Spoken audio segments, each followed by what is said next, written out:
Baik, Assalamualaikum warahmatullahi wabarakatuh. Selamat malam teman-teman.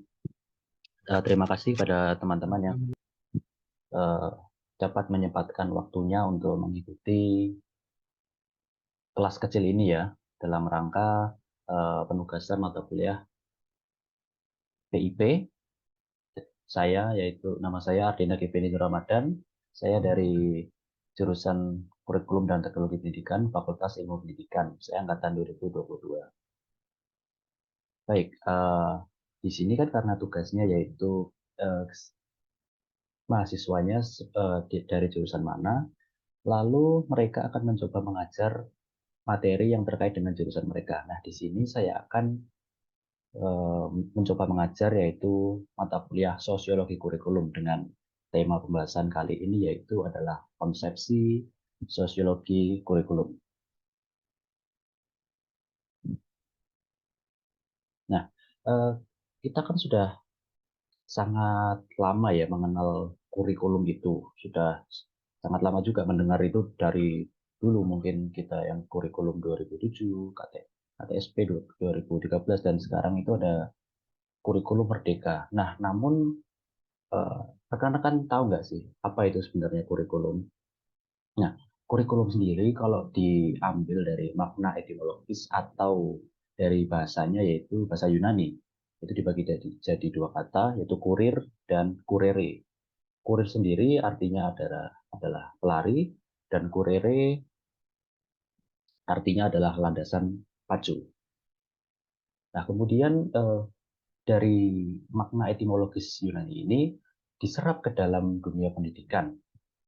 Nah, kemudian jadilah nama kurikulum yang artinya itu eh, sejumlah mata pelajaran yang harus ditempuh oleh peserta didik dari awal sehingga akhir untuk mendapatkan ijazah. Nah, kurikulum sendiri banyak yang menyebutkan bahwa kurikulum itu adalah jantung dari pendidikan, inti dari pendidikan. Ada yang mengatakan juga bahwa kalau nggak ada kurikulum nanti pendidikannya bisa kacau atau berantakan seperti itu.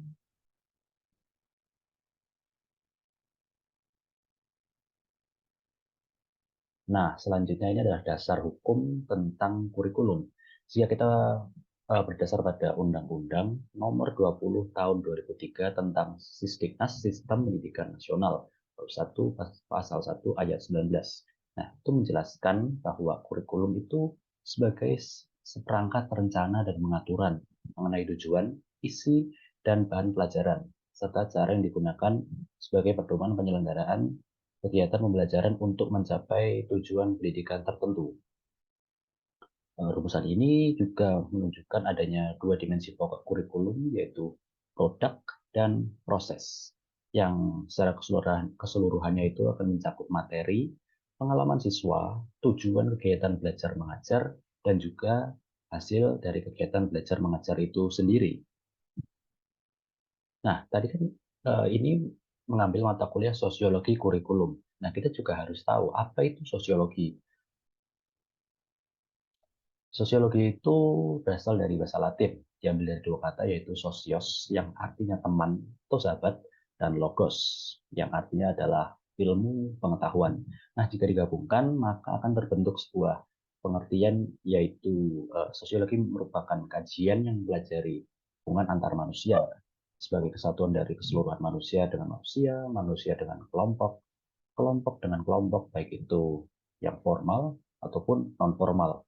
Nah, kita sudah mengetahui apa sih kurikulum dan sosiologi itu. Lalu dapat kita gabungkan dua pengertian tersebut, yaitu sosiologi kurikulum. Apa itu sosiologi kurikulum? Nah, sosiologi kurikulum itu adalah studi yang mempelajari tentang bagaimana sebuah kurikulum yang berlaku di sebuah pendidikan itu dapat mempengaruhi kehidupan sosial masyarakat yang nantinya juga akan digunakan sebagai bahan evaluasi terhadap perkembangan kurikulum dan sistem pendidikan yang diberlakukan. Karena kurikulum yang dikembangkan itu tidak bisa hanya melihat aspek seperti ekonomi saja, kita juga harus melihat pada aspek sosiologinya juga. Bagaimana tanggapan masyarakat, pandangan masyarakat, dan bagaimana nanti peserta didiknya itu sendiri.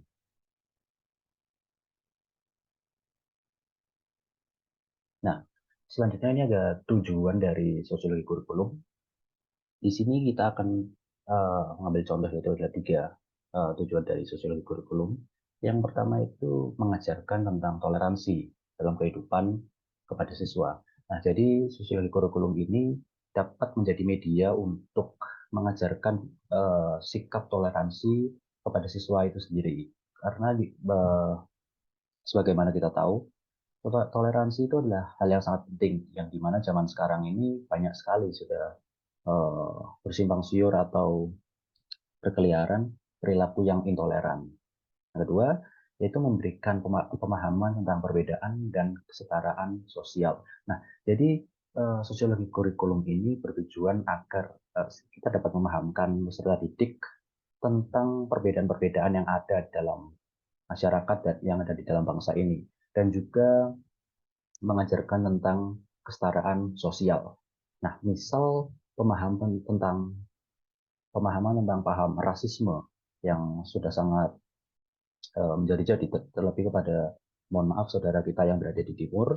Lalu diskriminasi. Nah, diskriminasi ini bisa dalam banyak hal, namun jika kita mengambil dalam konteks pendidikan dalam ini, yaitu ada seperti contoh, ada sekolah yang menerapkan semacam kelas unggulan, di mana dalam satu kelas tersebut isinya itu ada sekelompok siswa yang memang dari segi akademik mereka itu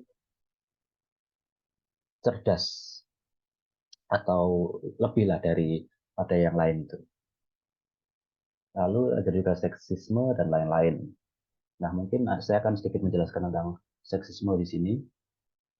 Seksisme itu contohnya simpelnya ya. Simpelnya itu diskriminasi juga berdasarkan gender atau pemikiran bahwa yang percaya bahwa laki-laki itu lebih superior dibanding perempuan. Nah, contohnya itu seperti membuat komentar tidak pantas pada penampilan seseorang itu sendiri, terlebih banyak pada perempuan. Simpelnya seperti itu. Nah, lalu ada tujuan yang ketiga, yaitu mengajarkan tentang keberagaman, kebudayaan, agama, kepercayaan, norma, dan lain-lain. Jadi, tujuan dari sosiologi kurikulum ini bisa dibilang cukup luas, yang mencakup juga bahwa sampai ke keberagaman, keberagaman kebudayaan, agama, kepercayaan, norma, dan lain sebagainya. Baik, selanjutnya. Nah, apa sih urgensi atau seberapa penting sosiologi kurikulum itu sendiri? Pada ini, saya akan sedikit menjelaskan apa saja itu pentingnya sosiologi kurikulum. Nah, dalam pendidikan itu terdapat aspek nilai yang tentunya perlu diperhatikan. Pendidikan sendiri itu bertujuan untuk mengembangkan individu sesuai dengan nilai-nilai yang diharapkan dan ada oleh masyarakat. Jadi, simpelnya itu ketika mungkin rekan-rekan pernah mendengar setelah lulus biar jadi orang. Nah, kurang lebih seperti itu. Jadi nanti setelah dia lulus atau telah mencapai tujuan dari pendidikan, dia diharapkan telah memiliki nilai-nilai yang memang ada dan diharapkan oleh masyarakat itu sendiri, dan dia siap untuk bermasyarakat. Lalu pendidikan tidak hanya kepentingan pendidikan semata, tapi juga untuk mempersiapkan individu agar siap menjalani kehidupan di masyarakat. Nah, untuk poin yang ini kurang lebih sama seperti poin yang pertama. Jadi agar seorang individu yang telah mencapai pendidikan dan mencapai tujuan dari pendidikan itu sendiri agar siap bermasyarakat.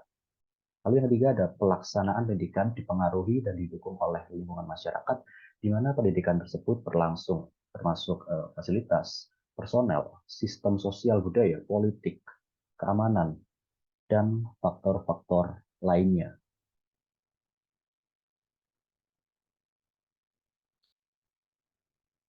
Nah, selanjutnya kita akan masuk pada pandangan terhadap kurikulum. Pada pandangan ini kita akan mengambil 4, lalu dimulai dari yang pertama, yaitu pandangan politik.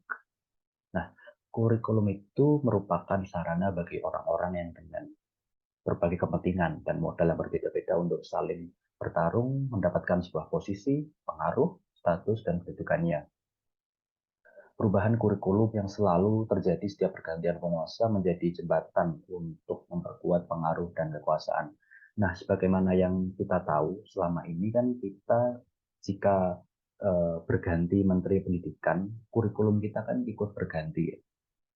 Nah, ini masuk terhadap pandangan politik ini sendiri, di mana perubahan kurikulum yang selalu terjadi setiap pergantian penguasa. Sebenarnya itu dapat menjadi hal yang baik, tapi bisa menjadi hal yang buruk juga. Kenapa? Ya karena jika sebuah kurikulum itu dikembangkan dengan istilahnya terburu-buru, nanti bisa berdampak buruk kepada tenaga ajar ataupun peserta didik itu sendiri yang mereka mungkin tidak siap untuk beradaptasi pada perubahan yang terjadi sedemikian cepatnya. Seperti contoh mungkin pada kurikulum 2013 ya, kurikulum Merdeka.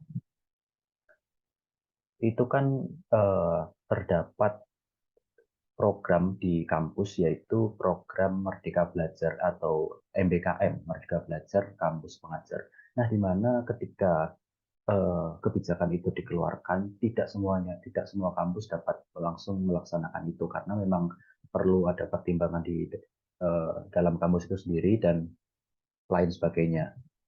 Di samping itu, jika MBKM kan ada program-programnya yang dapat mengonversikan kurang lebih 20 SKS menjadi kegiatan lain seperti magang atau kampus mengajar dan lain sebagainya, yang di mana itu tidak mudah. Nah, lanjut pandangan terhadap kurikulum dari pandangan sosial masyarakat. Nah, sebagaimana aspek politik, kelompok yang berkuasa atau the ruling class berupaya mempertahankan akses mereka pada sumber daya ekonomi yang ada. Oleh karena itu, mereka menyusun kurikulum yang memberikan pembenaran atas dominasi atau sumber daya yang ada. Baik, selanjutnya yaitu ada kebudayaan. Nah, kebudayaan ini mencakup cukup luas ya. Pada kali ini, westernisasi merupakan proses di mana budaya barat menjadi dominan di dunia dan menyebar ke seluruh penjuru dunia, termasuk di bidang pendidikan. Pandangan ini melihat kurikulum sebagai alat untuk mentransformasikan budaya asing ke dalam masyarakat setempat dan mengabaikan budaya lokal yang ada. Nah, pada poin ini sebenarnya dengan berkembangnya zaman, kita kan akan mengalami yang namanya modernisasi. Nah, modernisasi itu sebenarnya dapat berdampak baik pada bidang pendidikan kita, seperti kemajuan teknologi, cepatnya akses informasi dan pendidikan dan sebagainya. Namun, dalam untuk ini yaitu westernisasi itu dapat menjadi hal buruk, di mana yang dapat kita baca di poin tersebut yaitu mentransformasikan budaya asing ke dalam masyarakat setempat dan mengabaikan budaya lokal yang ada. Nah, jikalau westernisasi ini sendiri tidak dapat difilter atau disaring dengan baik, maka tentu akan berdampak buruk kepada pendidikan yang ada di Indonesia saat ini. Sebenarnya ada dampak positifnya, cuman dari sekian yang telah kita lewati dan rasakan, lebih banyak sisi negatifnya, dan dari kita sendiri memang kurang sanggup ya untuk memfilternya, karena yang eh, memang terdapat perbedaan antara budaya timur dan barat, dan seperti itu. Nah, lalu ada pandangan ideologi. Nah, kurikulum itu sebagai cerminan pendidikan yang berlangsung di suatu negara, yang selalu mencerminkan ideologi dari sebuah kelompok yang berkuasa dan dengan mudah mewariskan ideologi mereka kepada generasi berikutnya. Konstruksi ideologi dapat ditransformasikan melalui aktor yang dominan. Jadi pada sebuah bangsa atau negara, mereka kan tentu akan memiliki ideologi. Sebagai contoh, kita sendiri Indonesia memiliki ideologi Pancasila. Nah, kurikulum itu sendiri yang dikembangkan oleh pemerintah itu pun harus cocok atau relevan dengan ideologi yang bangsa kita anut, yaitu Pancasila. Yang seperti sebagai contoh kurikulum saat ini, kurikulum Merdeka, yaitu ada